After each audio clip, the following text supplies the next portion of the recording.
आम आदमी पार्टी के राष्ट्रीय संयोजक अरविंद केजरीवाल की धर्मपत्नी सुनीता केजरीवाल ने रविवार को सोहना में बदलाव जनसभा को संबोधित किया। उन्होंने कहा कि हरियाणा के हिसार में कृष्ण जन्माष्टमी के दिन अरविंद केजरीवाल का जन्म हुआ। यह कोई मामूली इत्तेफाक नहीं है। भगवान उनसे कुछ बड़ा कराना चाह रहे हैं। उन्होंने दिल्ली और पंजाब की राजनीति बदल दी, अब हरियाणा की बारी है। आपकी सरकार बनने पर दिल्ली पंजाब की तरह हरियाणा में भी शानदार स्कूल अस्पताल बनाएंगे और मुफ्त 24 घंटे बिजली देंगे। हर गांव शहर में मोहल्ला क्लिनिक बनाएंगे, सरकारी स्कूल अस्पताल ठीक करेंगे और सबको मुफ्त शिक्षा और इलाज देंगे। पिछले 10 साल में भाजपा की सरकार ने हरियाणा में कोई काम नहीं किया। उसको विकास से कोई लेना देना नहीं है।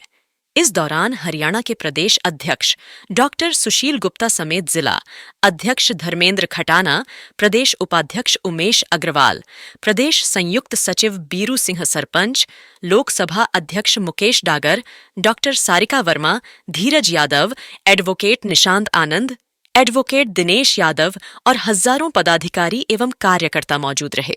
बदलाव जनसभा को संबोधित करते हुए सुनीता केजरीवाल ने कहा कि आप सभी जानते हैं कि अरविंद केजरीवाल हरियाणा के लाल हैं। 1994 में मेरी इनसे शादी हुई थी। उस समय अरविंद का परिवार हिसार में रहता था।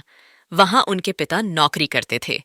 अरविंद का जन्म तो सिवानी गांव में हुआ था, लेकिन उनकी पढ़ाई, लिखाई और परवरिश हिसार में हुई थी। उन्होंने कहा कि कोई सपने में भी नहीं सोच सकता था कि 20 साल बाद यह लड़का दिल्ली का मुख्यमंत्री बन जाएगा। ये कोई मामूली बात नहीं है। उनका जन्म 16 अगस्त 1968 को हुआ था। उस दिन कृष्ण जन्माष्टमी थी। यह भी कोई मामूली इत्तेफाक नहीं है। सुनीता केजरीवाल ने कहा कि भगवान उनसे कुछ बड़ा करवाना चाह रहे हैं। अरविंद केजरीवाल ने पहली बार चुनाव लड़ा और वे दिल्ली के मुख्यमंत्री बन गए। उन्होंने देश की राजनीति में भूचाल लाने का काम किया। ऐसे ऐसे काम किए जो कोई भी पार्टी नहीं कर पाई। आज पूरी दुनिया में लोग अरविंद केजरीवाल को उनके कामों से जानते हैं। अरविंद केजरीवाल ने दिल्ली और पंजाब के सरकारी स्कूल अच्छे कर दिए, गरीबों के बच्चों का भविष्य उज्जवल कर दिया, शानदार मोहल्ला क्लिनिक और अस्पताल कर दिए जहां मुफ्त और अच्छा इलाज होता है। उन्होंने बिजली फ्री कर दी, महिलाओं को बस में फ्री सफर करने की सुविधा दी, बुजुर्गों के लिए फ्री तीर्थ यात्रा कर दी और अब हर महीने हर महिला को 1000 रुपए की सम्मान राशि देने जा रहे हैं। और आपके बेटे को जेल में डाल दिया। कहते हैं केजरीवाल चोर है। मैं कहती हूँ मोदी जी, अगर केजरीवाल ही चोर है तो दुनिया में कोई ईमानदार नहीं है।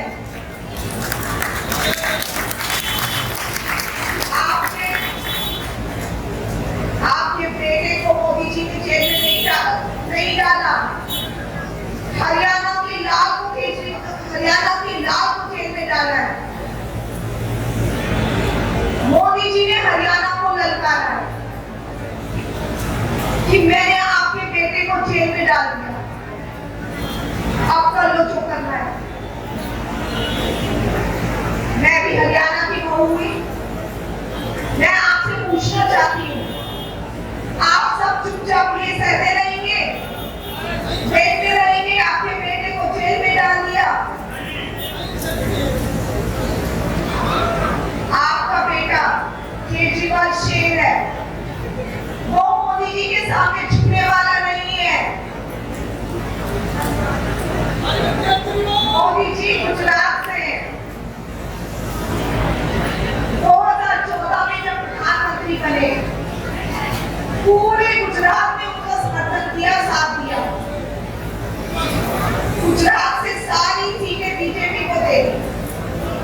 विधायक केवल एक पेंशन लेगा, बाकी पार्टी की तरह कई कई पेंशन नहीं लेंगे।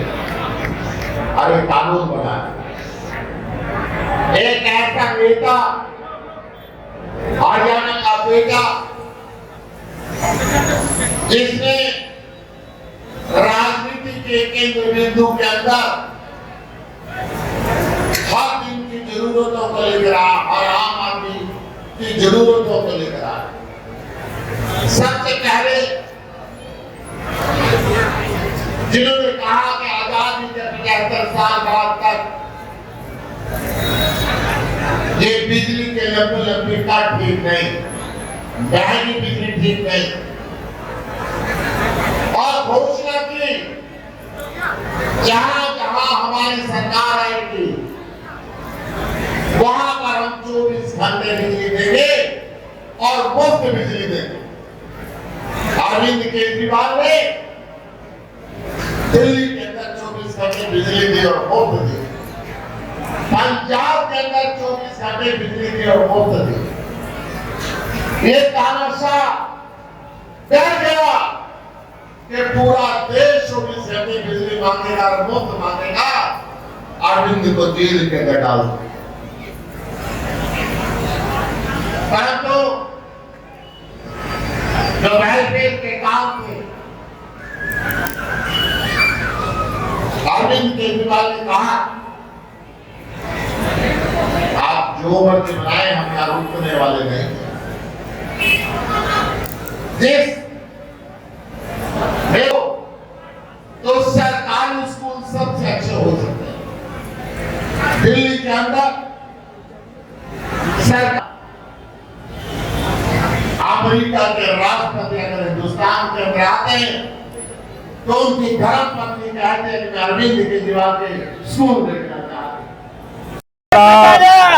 पिछले संडे को हमारा मारुति कुंज का कार्यालय खुला था और आज के संडे हमारी सोहना में रैली थी, जिसमें मारुति कुंज और सोहना बाजार के बहुत लोग, आप लोगों ने देखा होगा कि हर कॉलोनी से, हर वार्ड से लोग झंडे, टोपी और पटके लगा के और ढोल नगाड़ों के साथ चारों तरफ सोहना शहर के लोग आज यहाँ पर आशीर्वाद देने मेरे को आए। तावड़ू से जितने भी गांव हैं या हमारी विधानसभा का हूँ, ग्वालपाड़ी से लेकर खोरी तक के हर गांव के लोग आज मेरे को आशीर्वाद देने आए हैं। और ये आशीर्वाद आज मुझे ही नहीं बल्कि अरविंद केजरीवाल जी को मिला है। मैं निश्चित तौर पे इस जनता का धन्यवाद करना चाहता हूं कि इन्होंने मेरे को इतना समय दिया, हमारी रैली में आए, इतना टाइम निकालकर, और निश्चित तौर पर हरियाणा में आम आदमी पार्टी की सरकार बनाने का ये जनता को काम मुद्दों को लेकर जाएंगे जनता के बीच वोटों के लिए। देखो, जनता के बहुत सारे मुद्दे हैं। मैं इस विधानसभा में घूम चुका हूँ। इस विधानसभाओं में गाँव में सरपंचों को ग्रांट नहीं मिल रही है। गाँव की अगर हालत बताऊँ तो मैं वहाँ ना तो सड़कें हैं, ना नालियाँ हैं, ना बिजली आ रही, और मुद्दे शिक्षा के, जो गांव के स्कूल हैं उनमें सफेदी तक भी नहीं हो रखी, साफ सफाई नहीं है, शौचालय नहीं है, और यहाँ तक टीचर भी नहीं है। जब टीचर ही नहीं होंगे तो शिक्षा कहाँ से होगी।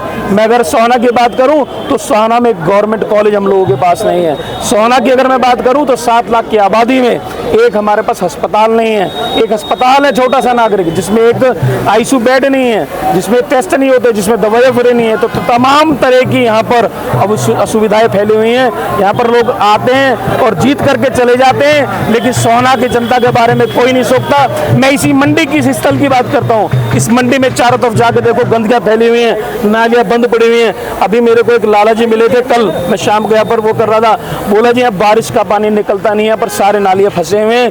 खूब उन्होंने दरखास्त दे ली, खूब उन्होंने एसडीएम को बोल लिया, खूब चेयरमैन को बोल लिया, खूब विधायक के पास चले गए, लेकिन इस मंडी की कोई साफ सफाई का कोई ध्यान नहीं है। और मैं तो मंडी की बात करूँ, सोहना के चारों तरफ गंदगी फैली हुई है, चारों तरफ गंदगी फैली हुई है। एक तरफ से 2 एस्टेब्लिश पार्टी है, भारतीय जनता पार्टी और कांग्रेस। अब ऐसे में आम आदमी पार्टी के लिए कितना बड़ा चुनौती है यहाँ पर सरकार बनाना है, या आपके लिए सोहना से चुनाव जीतना? मैं चाहे प्रदेश की बात करूं, चाहे मैं सोहना की बात करूं, इस क्षेत्र ने क्षेत्रीय पार्टी भी देखी है और कांग्रेस का राज भी देखा है। अगर दिल्ली की कांग्रेस की और मैं प्रदेश की कांग्रेस की बात करूं तो हमारे प्रदेश की जो कांग्रेस है, हुड्डा साहब की कांग्रेस है, वो सिर्फ रोहतक तक सीमित रह गई है। उनको पूरे प्रदेश की वोट चाहिए, उनको 36 बिरादरी की वोट चाहिए, लेकिन विकास सिर्फ उनको रोहतक का चाहिए। इस बार जनता ऐसा बिल्कुल भी नहीं करने वाली कि पूरे प्रदेश के लोग वोट लेकर वो सिर्फ रोहतक में काम करें। और एक नागरिक अस्पताल था गुड़गांव का, वो भी तोड़ करके पार्किंग बना दिया। कांग्रेस से दुखी होकर ही लोग बीजेपी को लेके आए थे 2014 में, और फिर दोबारा 2019 में भी उन लोगों को मौका दिया, लेकिन हुआ क्या, आज बद से बदहाल हो गई ये पूरी जनता। तो लोगों के अंदर रोष है। मैं गांव-गांव जाता हूं, मैं वार्ड